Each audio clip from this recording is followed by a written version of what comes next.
Hey, I'm Seth David from the world famous Nerd Enterprises Incorporated, and today we're talking about an introduction to Pumble, which for a lot of you might beg the question, what is Pumble?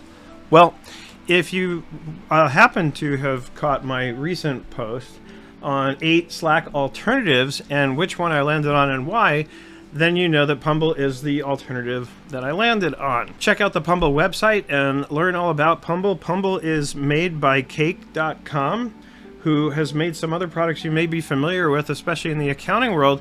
You might be familiar with their product Clockify, which is a pretty slick time tracking app that I've looked at before. Never knew who made it until I actually came to research Pumble, and then I saw Clockify and I was like, wait, I know that product, right? So Pumble is the app that I landed on. I did a whole article explaining why. Now the purpose of this video is to introduce you to Pumble. I'm specifically going to, of course, use my community, my Galaxy support community, as the example. But these tips would apply to, frankly, any workspace that you might join, whether it be for Pumble or Slack. Same principles apply, but I want to show you Pumble. If you haven't seen my other video, you can check it out, but here you're getting straight into Pumble and exactly what it's all about, and you'll recognize right away that it does look a lot like Slack with some UI differences that I happen to like a lot better, specifically just the colors and the contrast. I find it makes it easier to sort of read things and follow, especially when you look at a thread. So like as with Slack, your admin, in this case me, is going to organize a bunch of different channels and things for you, right? So the first thing I want you to do is click up here where it says all channels. Okay, and then on the right, you won't have the option to create a channel. If you do, you're not supposed to. That should be turned off, but you can come over here and you can filter this and say exclude channels that I'm in. Now, of course, in my case, that means everything is excluded because I'm in all the channels.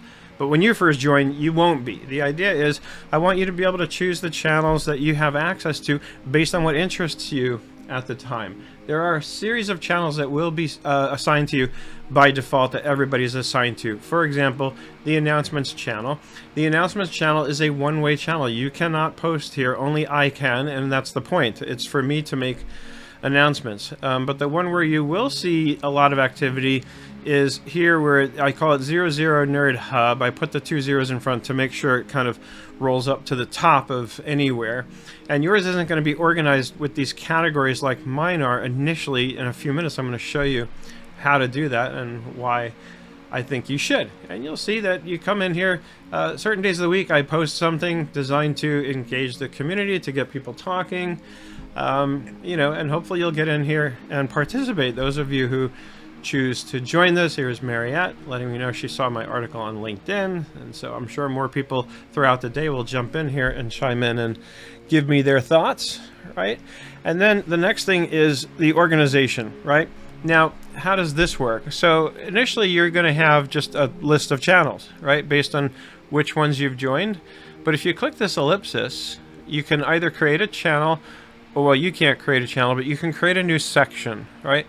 And so that's what I've done with each of these. I've created an accounting section, right? And so if I go to edit this, if I say rename, this is what that looks like. Now this is user specific, which is why you won't see it this way. Each user gets to organize things the way they want to see them, the way you want to see them, because you think differently than I do, and that's perfectly okay. And every time you create a section, you can associate an icon with it, like I've done here with accounting. And then all you do is you take any channels that you'd want to include in that section and drag them in. So if for some reason I wanted the accounting nonprofit, or let's say the Benchco conversations, let's say I wanted those in admin, I just drag it and you can see the dotted line lets me know, hey, I'm going to put this in this section. And you have no choice in terms of the order. It's going to always sort things alphabetically, right? So once I let go, it drops it in there. That's how you create the sections. It's pretty simple and pretty straightforward. And finally, for now, because I do want to keep this short and sweet, one thing I've created in this that I think is a little unique is what we call the chatter channel, right? So if I go here and I find general conversations, you'll see chatter. Now, yeah, some of you will recognize the concept is similar to the like random channel in Slack, but I feel like chatter, calling it chatter specifically, it does a better job, I think, of encouraging people to post in here and also making it clear what this is. It's just that. It's chatter. It's the digital equivalent of having a water cooler where you can gather around. You can just, as you'll see people doing here, you can post what's going on throughout the day. And it could be silly stuff. It could be, look at the temperature in Arizona. And I'm like, look at the temperature in Burbank. It's just a way of taking a break from, you know how we get throughout the day when we just get overwhelmed, our minds get cluttered, and we need a break. This is the perfect way to do it. This is a perfect place to come. And over the short time since I started this, we've got this great little community of people who are chiming in on almost a daily basis.